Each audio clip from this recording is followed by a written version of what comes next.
Hi there YouTube, welcome to another episode of On the Road Tuning with me ACDodd, and this time we're going up north. Right, where are we today? Today we're in Ormskirk. Now, interesting car, Metro. You may recognise this from the number plate, but I'll leave that for a little bit later. Anyway, nice car. Interesting car, MG Metro seats, not an MG Metro model, but a very nice car nonetheless. 5-door.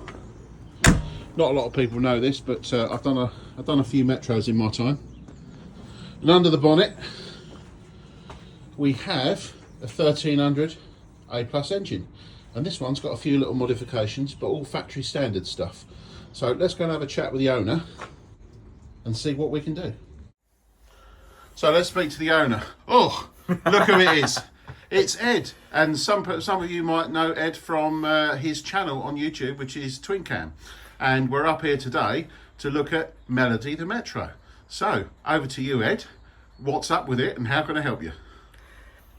Car is hateful. To be fair, it's not that bad, but since it's had the engine out, because I rebuilt the gearbox on it, since the engine's been out and I've put a few little modifications on it, it's just been full of flat spots. It's really not willing to get to over 50 miles per hour. It's certainly not smooth, and so hopefully that'll change today. Okay, well, that certainly sounds like what a lot of A-Series owners have, especially after they've done some modifications or they've had the car for a while. So let's get straight in and see what we can find. Okay, so on these Metros, the first thing I always like to do, if I don't know what spec the engine is, now this isn't an MG Metro engine, but there were a number of camshafts fitted to these engines over the years. So I think this might be an engine where it has a 998 cam fitted from the factory. So what we're going to do first is do a cam check so I know which camshaft's fitted, so I know what I'm dealing with. In this case, the way we're going to do that is going to take the rocker box off and just measure the exhaust valve lift.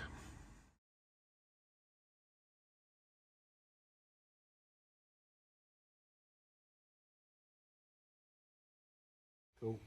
Okay, so we are now looking at the coil. So I think on this one, just 0 the meter, 0.3, and then we'll check the coil. And this one, yeah, it's got a 3 ohm, based on a 3 ohm coil. So we need to change that to a 0.8. So yeah, obviously Ed's changed that at some point, I believe, but like so many other people, he's been sold the wrong one. So we'll get that changed. Okay, so we've gone away and fitted our coil. So this is a Power Spark Viper dry coil, 0.8 ohms. I've started the engine to make sure it runs, so we're now moving on to the next thing, which is the spark plugs. Got the plugs out, and as we can see, we are extremely rich. So, and we also have a massive gap. So what I'm going to do, because these are in a poor state, we're going to put a new set of plugs in. We're going to gap them at 35 thou, and then I'm going to lean the mix off before I start the engine again, because that's just ridiculous.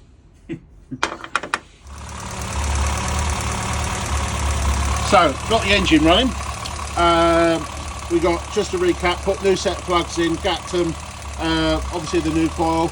Before we started the engine though, because the plugs were so black, I've taken a turn and a quarter out of the mixer screw, and we can hear that's made a big difference because the engine is now not so smooth. So we know we're running lean, but I need it to run like that now while it warms up, and then we can complete the rest of the tune. So I've just checked the advance curve by using the strobe on the crank pulley, and we've got very little mechanical advance. So we're starting at 4 degrees. Basically static, and it's only advancing to 18 at 5,000 revs. So we can't continue with tuning like that. So what we're going to have to do is going to have to take the distributor out, and we're going to have to fit a new bottom end with a recurved bottom end to give this engine some punch. And this would account for why Ed's already said it's just flat. So we found the main culprit. So let's get some timing on it, and then we can move on to the carburation. So we've got the original distributor on the right and the new recurve one on the left, and you can see by looking in there, that's the primary spring. great big heavy cart spring. That's never going to advance, and obviously when we try and turn that, it's very, very stiff. The new one, very, very light primary spring, so this advances much sooner, and that's the secret to making this engine really wake up, is to change those springs to get this engine to have the advance it needs lower in the rev range. So on checking the fueling, the actual carburetor is not too bad, so it seems to be working okay, although we've got a couple of issues. So one of which is the BDL needle that's been fitted is actually not too bad, but it's a bit lean at 5,000 RPM. Maybe a touch lean, a little bit below that, but I'm going to leave that until we put the air filter on. But our main culprit we've got at the moment is our piston damper rod. Is much too slow dropping, so I've got to modify that so that we don't get a flat spot. Ed's told me he has had a bit of a flat spot between gear changes, especially third and fourth, that's the classic problem. So let's get that sorted. Let's get the needle modified and then get it back in and see what we got. So we're over at the needle lathe now, got the needle in there. So what I'm now going to do is add a little bit more fuel at the top end. Obviously I can't monitor, I don't know what the fueling is at the top end, but we're only using a standard MG Metro needle, so I'm only going to add a little bit more, but I don't want any chance of that running lean. But where I have measured it, we're lean at 5,000 revs, so I'll need to modify that a little bit to get a bit more fueling in, and then I'll retest with the air filter and see where we are. So we're finished, got the needle sorted, so only needed one modification. So the oil in the dashpot was sufficient. We've got good accelerator pump effect. We fitted the torque ram on the end, the ram pipe. Obviously, just to go back over the distributor, we've got a new recurve bottom half, new set of spark plugs gapped correctly, and we fitted the low ohm coil. And I'm pleased to report that this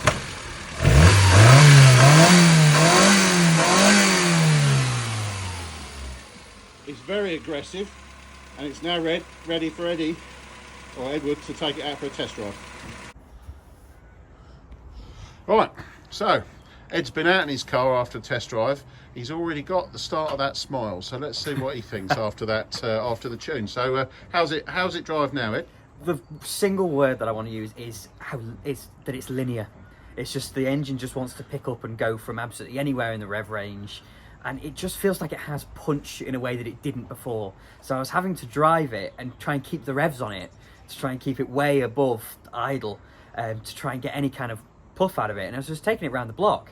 I realised I was still driving it like I previously had, and yes, it was much smoother and all that kind of stuff, but once I started to realise, oh, now it's tractable and I can use it like a car rather than a toy, I realised that it's just, yeah, the difference is incredible. It's ridiculous. Okay, so what you're basically saying there is it's smoother, no flat spots? No, absolutely not. Not pinking, nothing like that. Excellent. Yeah. More power? Spades. More power. Okay, all right. Well, all I can say is I normally say at this point, thanks for calling me up here, but in this case it was myself offering to come up to tune your car, because I obviously watched your channel and I saw that you was you've been working on your car, and it perhaps I detected it wasn't working as well as perhaps it should have been. So you've now found out why that is. Advanced curve, and obviously coil, etc. And obviously now you've had the benefit of understanding that an older car can drive like a modern one. Oh, absolutely. So anyway, as ever, I hope you would recommend this to other people. Totally, 100%. 100%. Excellent. All right. Anyway, well, thanks again, and thanks for putting up with my madness, and I hope you can enjoy your car. Very much so. Thank you very much. Right, so here we are, Merseyside, next car. This is a late car that's been made to look a lot older. Very nicely done, all de-seamed. But inside as well, look at that. All old. Nicely done. And under the bonnet, we have 1275 engine, and it's an A+ engine. It's got an older cylinder head on it, I'm not quite sure of the full spec, but we think it's got an MG Metro cam. So let's dig in and see what we can find out. So, my initial investigation reveals this one's actually not too bad. So, we've got the right coil, we've got the right spark plugs, they're in good condition. The gap, they're even gapped correctly as well, so the owner's got that right. In terms of the distributor, we've actually got the same as Ed's that we did at the first one of this tune. So, the bottom half, the mechanical advance is very slow and short. So, we're going to change that. Moving on to the carburetor, that appears to be working okay, but this guy's had a couple of rolling roads, and what I've tested here is it's too lean, even with the standard airbox, which is restrictive. So I'm going to drill the airbox and we're going to re-needle the carburetor to try and to wake this one up. So with that package of modifications, this thing should really get up and go. So let's get stuck in and get that sorted. Okay, so got the distributor out. The one out of the engine's the one on the right hand side. As you can see, that's the primary spring, great big spring, and in fact it's actually the same distributor as the one that was in Ed's that we just did. So obviously we're going to do the same as what we did to Ed's. We're going to change the bottom half for one with a much lighter primary spring, so we can get much more advance going. As you can see on the side, this one's curved to be all in at 3,900 RPM, so that will suit this engine much better than what we've currently got, which at the moment she's only starting at 10 degrees, and we're only managing to get ourselves to 22 degrees at 6,000 revs. So yeah, very, very slow on the way up to it. So this should liven this engine up massively. The other thing I've noticed as well is the also on the distributor, the vacuum unit is leaking, so we're going to change that as well. Okay, so we've got the old vacuum unit on the left, new one on the right. This one's from Mini Spares. The one on the left, unfortunately, the diaphragm is leaking. So when you pull a vacuum on it, the arm doesn't stay in the place it should do, so it leaks back slowly. So we need to fit a new one. So what we've now got is the airbox, which I've now drilled to get a bit more airflow, because this standard engine through a standard airbox is going to be quite restricted. So let's carry on with the tune. So we got this one all dialed in. I had to thicken the oil up in the dashpot because it was too thin. It was going lean when you open the throttle. Got a BFY needle in the carburetor, which I modified to put more fuel in at 3,000 revs. So, oh, and the top end as well, because we've got a drilled airbox now. Moving over to the ignition, new coil had to be fitted because we had a cracked nose on the coil, and obviously the dizzy bottom half that we've already changed, and a vacuum unit. I also put a new set of leads in purely because I was having difficulty fitting them, and there was some difficulty with starting at one point due to loose connection, so I changed them at that point anyway. Anyway, the main thing is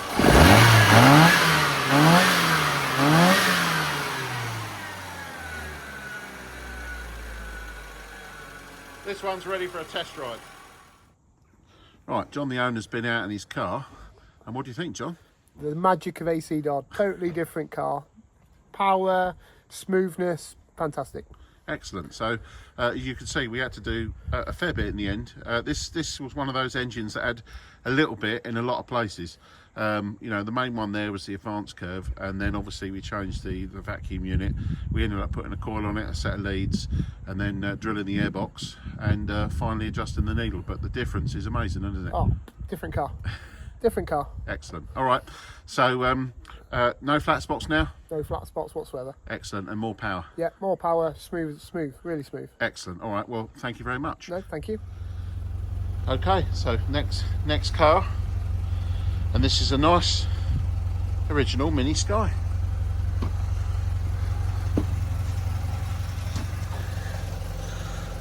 There we go. Nice used car in original condition.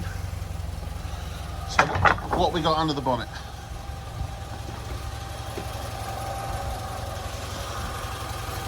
Got the usual powerhouse 998, I think this is has this one already been dynoed?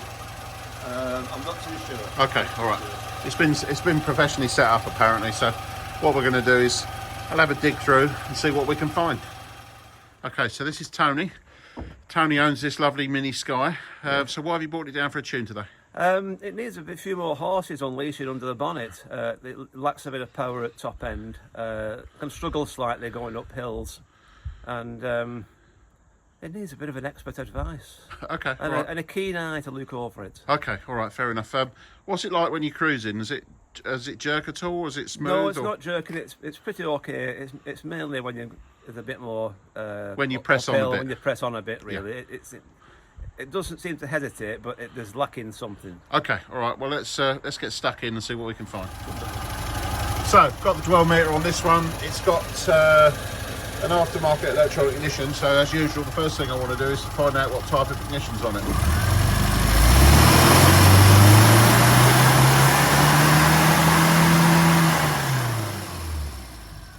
As we can see, that's the variable dwell type. So, let's go onto the coil and see what we got. Right, so digging into this one, we've got a 0.8 ohm coil, which is excellent. Plug gaps are all good. Owner's got this one pretty much down to a T already. The only thing was there was no vacuum. And according to Tony, that's the last professional tuners decided that the engine didn't need it. So unfortunately, I've overruled that and put it back on. And our initial timing setting, the advance curve on this particular distributor is a bit short, so we had 20 degrees of static.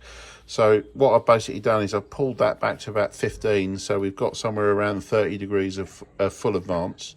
The engine seems to have responded nicely and it's running sweetly with this vacuum.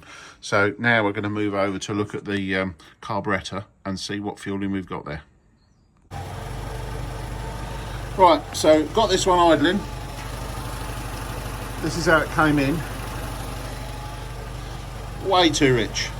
So we need to lean that out and then see what else those other tuners have managed to do to this engine. So got this one all dialed in.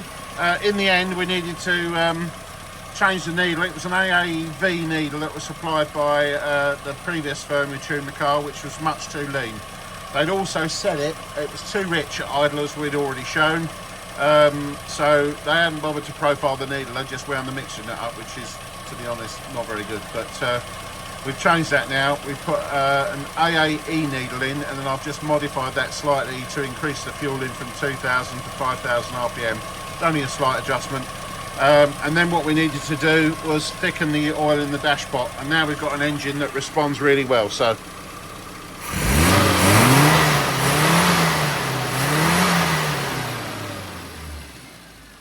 now we're going to send the owner out in it and see what he thinks.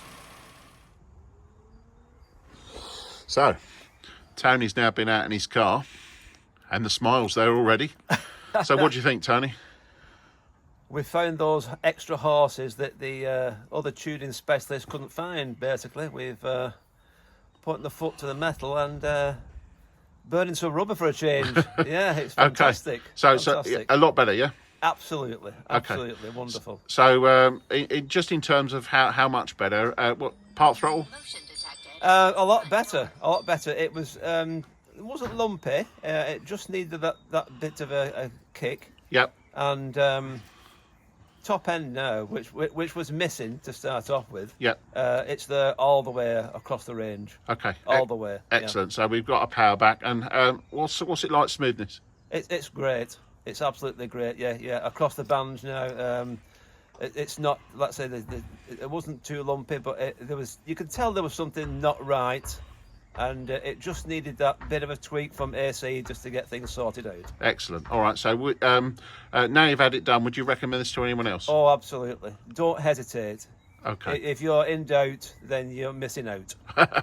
All right. Well, thanks for that little quip, and thanks for getting me to look at your car. Excellent. Thanks very much again, AC. Well, hopefully you enjoyed that, especially the collaboration there with Ed from Twin Cam. I just wanted to say thanks very much for helping me do that, Ed. That's much appreciated. I really hope you enjoy your car now. That's all running well. if you guys want to find out any more information about the tune-up there on Ed's car, Twin Cam will be putting a video up in due course. I have a feeling it's going to be a month or two before it's up, but watch out for that one because it has a lot of the information that was missing from my video. So hopefully you guys will enjoy that too. Anyway, as ever, thank you very much for watching, and I'll see you soon.